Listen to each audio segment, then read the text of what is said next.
दोस्तों वीडियो की शुरुआत करते हैं। सबसे पहली कंपनी की बात करते हैं। पहली कंपनी का नाम है दोस्तों Titagarh rail system limited. But इसको डिस्कस करने से पहले अगर आपने अभी तक चैनल को सब्सक्राइब नहीं किया है तो चैनल को सब्सक्राइब करके बेल आइकन को प्रेस कर लो और सेबी रजिस्टर टेलीग्राम चैनल को भी ज्वाइन कर लो, जिसका लिंक आपको डिस्क्रिप्शन में देखने को मिल जाएगा। और एक डिस्क्लेमर भी है, जो भी न्यूज़ एंड अपडेट्स हम लोग कवर करेंगे वो सारी एजुकेशन पर्पज़ के लिए है, सीखने के लिए है, तो इसको किसी भी तरह का इन्वेस्टमेंट एडवाइस मत समझना। आप खुद से भी रिसर्च और एनालिसिस कर सकते हैं।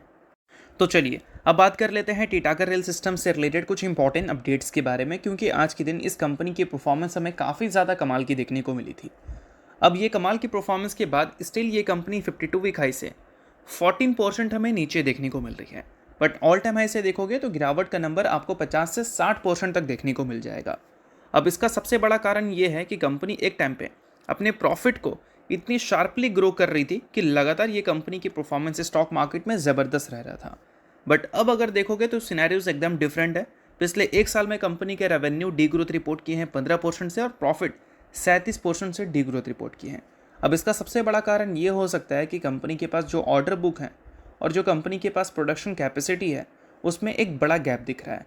ऑर्डर्स ज़्यादा हैं, कैपेसिटी कम है, तो इस वजह से कंपनी अभी एक एक्सपेंशन फेज़ पे है और वो एक्सपेंशन फेज जैसे ही कंप्लीट होगा तब कंपनी ज़्यादा प्रोडक्शन भी कर पाएगी और प्रोडक्शन ज़्यादा होगा तो order book time to time revenue में अच्छी तरह से कन्वर्ट होगा। तो ये जो नेगेटिव ग्रोथ है ये पॉजिटिव में भी कन्वर्ट हो जाएगा। अब सिर्फ एक्सपेंशन पे जो कंपनी ध्यान दे रही है वो रेलवे सेक्टर पे ही नहीं, अब बोल सकते हैं शिपयार्ड सेक्टर पे भी कंपनी का अच्छा ध्यान है। और अभी इस कंपनी को लेकर जो मार्केट की ग्रोथ कन्विक्शन है वो ये है कि 2026 से लेकर 2030 के फाइनेंशियल ईयर तक ये कंपनी अपने अर्निंग्स को 43% CAGR से ग्रो कर सकती है। पैसेंजर और मेट्रो कोचेस के डिमांड जिस हिसाब से हमें दिख रही है उस डिमांड को फुलफिल अगर ये कंपनी करती है ऑन टाइम तो ग्रोथ हमें काफ़ी शानदार दिख सकती है अगले 3 से 4 सालों में इस कंपनी के अर्निंग्स में। ये मार्केट की एक्सपेक्टेशंस हैं इस कंपनी को लेकर।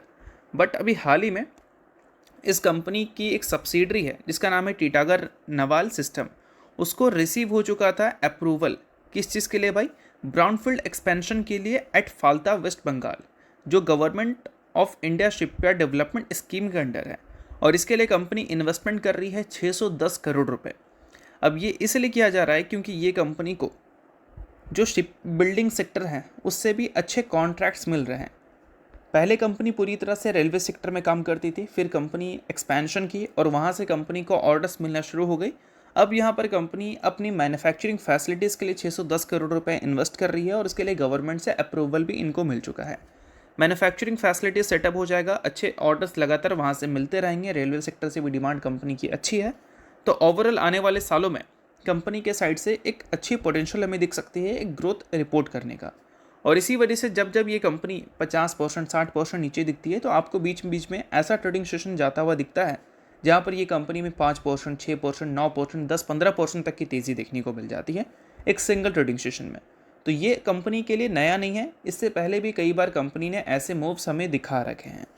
और इन सारी चीज़ों के बाद अगर इस कंपनी के लेटेस्ट शेयर होल्डिंग पैटर्न की बात करें तो वहाँ पर FIS की conviction as it is continue अच्छी दिख रही है। DIS ने अपनी स्टेक्स लगातार कम करना एज इट इज़ कंटिन्यू रखा है।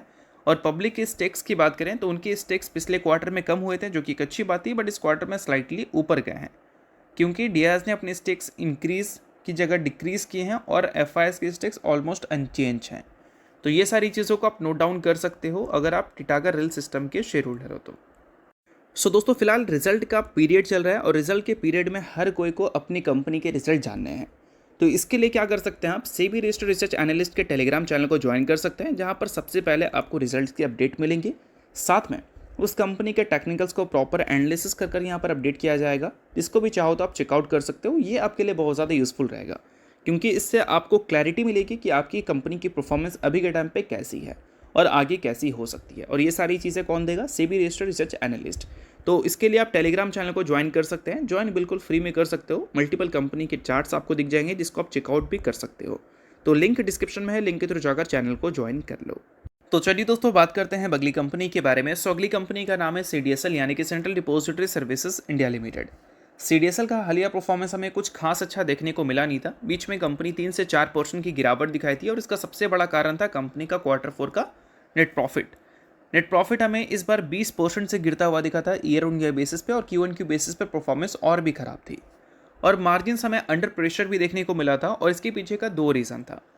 अगर कंपनी के रेवेन्यू ब्रेकडाउन को देखोगे तो एक सेगमेंट आपको दिखेगा IPO and corporate action income. वो टोटल रेवेन्यू का 18% कॉन्ट्रीब्यूट किया था Q2 में, बट इस बार के Q4 में वहाँ से आने वाला जो इनकम है वो ईयर ऑन ईयर बेसिस पे 70% से ज़्यादा गिरता हुआ दिखा था, और इस वजह से वहाँ से आने वाला कंट्रीब्यूशन काफ़ी कम था। तो उसका ओवरऑल इम्पैक्ट हमें कंपनी के अर्निंग्स में देखने को मिली। और इसके साथ दोस्तों, कंपनी की ये जो सब्सिडरी है CDSL वेंचर्स लिमिटेड, जो KYC में वर्क करती है, और उसने जो फेच रेट 20% से कम किया था, उसका भी इम्पैक्ट कंपनी के अर्निंग्स में देखने को मिली थी, जिस कारण कंपनी के प्रॉफिट्स 20% से हमें गिरते हुए नजर आए थे ईयर ऑन ईयर बेसिस पे। बट हो सकता है कि आने वाले क्वार्टर्स में अगर इसका इम्पैक्ट हमें देखने को मिले, बट फिर भी CDSL के नंबर्स हमें अच्छे देखने को मिल जाए। अब इसका सबसे बड़ा रीज़न ये है कि CDSL के जो टोटल रेवेन्यू आप देखते हो, उसका सबसे ज़्यादा कंट्रीब्यूशन हमें एनुअल इश्योर इनकम से दिखता है 34%, और ट्रांजैक्शन चार्जेस से 17% दिखता है। बट आने वाले क्वार्टर्स में ट्रांजैक्शन चार्जेस वाला जो नंबर है वो बढ़ता हुआ दिख सकता है, क्योंकि Q1 का जो पहला महीना है अप्रैल का, वो काफ़ी ज़्यादा सही गया है। अगर हम इक्विटी मार्केट के हिसाब से देखें तो इक्विटी टर्नओवर BSE के हमें अप्रैल के महीने के काफ़ी सही देखने को मिल रहे हैं। अगर देखोगे अप्रैल के महीने में तो टोटल नंबर दिखेगा आपको 1,46,000 करोड़ का। ठीक है, सिर्फ BSE की बात हो रही है, NSE का आप NSE की वेबसाइट पे जाकर चेकआउट कर लेना। 1,46,000 करोड़ का दिख रहा है। अब इसको मार्च के महीने से कंपेयर करें तो 74% की जंप हमें देखने को मिल रही है ये नंबर में, 74% का जंप, जो कि काफ़ी सही बात है कि मार्च के महीना Q4 का पार्ट था, अप्रैल का महीना Q1 का पार्ट होगा। अप्रैल का महीना काफ़ी सही किया, मई का महीना भी अगर सही जाए तो ट्रांजैक्शन चार्जेस अगले क्वार्टर में कंपनी का काफ़ी ज़्यादा सही कर सकता है। और मई के महीने का जो पहला दिन रहा है वहाँ पर टोटल टर्नओवर BSE के 17,000 करोड़ दिखे हैं। ये नंबर आगे चलकर कम हो जाएगा, क्योंकि एवरेज जो टर्नओवर दिखता है वो 9-10 हज़ार करोड़ के करीब दिखता है। अब 9-10 हज़ार करोड़ से 17,000 करोड़ चले जाए तो बहुत ही ज़्यादा अच्छी बात हो जाएगी वो। बट आगे चलकर ये मार्जिन में अगर थोड़ी सी कमी भी दिखती है, 10,000 करोड़ के आसपास का एवरेज टर्नओवर दिखता है, तो भी वो नंबर बहुत ही ज़्यादा कमाल का माना जाएगा। और वो दोनों चीज़ अगर मान लो अप्रैल और मई में देखने को मिल जाए, टोटल टर्नओवर और एवरेज डेली टर्नओवर, तो फिर CDSL के जो नंबर्स हैं वो काफ़ी ज़्यादा कमाल के हो सकते हैं Q1 में, क्योंकि CDSL इक्विटी के टर्नओवर्स पे काफ़ी ज़्यादा डिपेंडेंट रहती है अपने अर्निंग्स को ग्रो करने के लिए या फिर डी ग्रोथ रिपोर्ट करने के लिए। इस चीज़ को ध्यान में रखना, और इसी वजह से ये सारी चीज़ें इंपॉर्टेंट है। और अगर आपको नेक्स्ट वीडियो में NSE का टर्नओवर भी देखना है तो कमेंट कर देना NSE, नेक्स्ट वीडियो में उसके टर्नओवर्स को भी हम लोग देख लेंगे, जिससे हमें क्लैरिटी और भी ज़्यादा बेहतर मिल जाएगी। बाकी अब बात कर लेते हैं अगली कंपनी के बारे में। तो अगली कंपनी का नाम है LIC, यानी कि life insurance corporation of India, जिसने हाल ही में 1:1 की रेशो में बोनस की अनाउंसमेंट की थी। इसका मतलब है कि कंपनी एक शेयर के बदले अपने इन्वेस्टर्स को एक इक्विटी शेयर देगी बोनस के तौर पर। सो अगर आप इस कंपनी के इन्वेस्टर हैं तो इस न्यूज़ को आप नोट कर सकते हैं। इन्वेस्टर नहीं आप इग्नोर कर सकते हैं, न्यूज़ थी इस वजह से मैंने बता दिया, बाकी ये किसी भी तरह का रिकमेंडेशन नहीं है। तो होप करता हूँ ये वीडियो आपको अच्छा लगा होगा। लाइक कीजिए, पहली बार सब्सक्राइब कीजिए। वीडियो के लिए बहुत बहुत शुक्रिया।